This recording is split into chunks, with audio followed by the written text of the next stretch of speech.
আমরা তো ডিম কত ভাবেই খাচ্ছি, আসলে কি আরাম পাচ্ছি? মোটেই না। তো আজকে ডিম দিয়ে এমন একটি রেসিপি তৈরি করছি যা আমাদের মুখে রুচি বাড়াবে ও দেখতেও সুন্দর লাগবে। মনেই হবে না যে আমরা ডিম খাচ্ছি নাকি অন্য কিছু খাচ্ছি। তো সেজন্যই আমি রেসিপিটি তৈরি করছি ও আপনাদেরকে শেয়ার করছি। তো দেখতে থাকুন। 4-4টে ডিম নিয়ে নিয়েছি।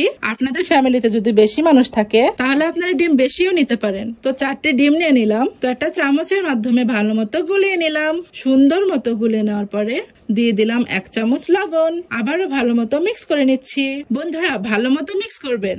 মিক্স করার পরে একটা কড়ার মধ্যে পানি দিবেন। আপনারাও সেম আমার মতোই করবেন। আমি মেলামাইনের বাটি নিয়ে নিয়েছি, আপনার ইচ্ছা করলে স্টিলের বাটিও নিতে পারেন। তো মেলামাইনের বাটিটা কড়ার মধ্যে দিয়ে ঢাকনা দিয়ে ঢেকে দিলাম। 10 মিনিট অপেক্ষা করার পরে দেখুন বন্ধুরা কি হয়ে গেল। তো ছুরির সাহায্যে ডিমটাকে আমি খুলে নিচ্ছি। বন্ধুরা দেখুন, দেখে মনে হচ্ছে চিতই পিঠা। দেখতেই থাকুন না কি রেসিপি তৈরি হয়। মুখে রুচি আনবেই আনবে। সম্পূর্ণ ভিডিওটি দেখতে থাকুন। তো দিয়ে দিলাম কড়ার মধ্যে তেল, সামান্য পরিমাণের হলুদ। হলুদটা একটু ফোটার পরে দিয়ে দিলাম কেটে রাখা ডিমগুলো, যে ডিমটা আমি কিছুক্ষণ আগে সিদ্ধ করে নিয়েছিলাম। তো এবার আমি গরম তেলে পিস পিস করে রাখা ডিমগুলো ভেজে নেব।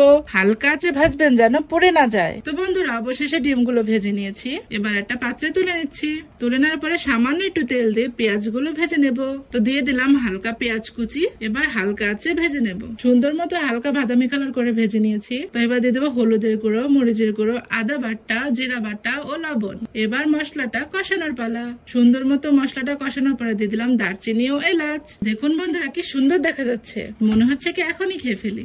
আমি কিন্তু আগেও বলেছি যত মশলা কষাবেন তত সুস্বাদু পাবেন। হালকা পানি দিয়ে দিলাম ডিমগুলো, যে ডিমগুলো আমি ভেজে রেখেছিলাম। সেই ডিমগুলো দিয়ে 5 মিনিট কষিয়ে নিলাম ভালো মতো। কষানোর পরে দেখুন রেসিপিটা দেখতে কিরকম লাগছে। বন্ধুরা আমি তো প্রথমেই বললাম, তো আমরা ডিম কিভাবে খাচ্ছি না খাচ্ছি মোটেও আরাম পাচ্ছি না। সেজন্য এই রেসিপিটা। এবারে রেসিপিটা বাসায় ট্রাই করে দেখুন। কখনো মনেই হবে না আমরা ডিম খাচ্ছি। মনে হচ্ছে না ডিম না মুরগির মাংস, কিন্তু এটা কিন্তু ডিম। তো বন্ধুরা এরকম রেসিপি পেতে চাইলে আমাদের ফেসবুক পেজ এবং ইউটিউবে ফলো এবং সাবস্ক্রাইব দিয়ে পাশে থাকুন। ধন্যবাদ বন্ধুরা।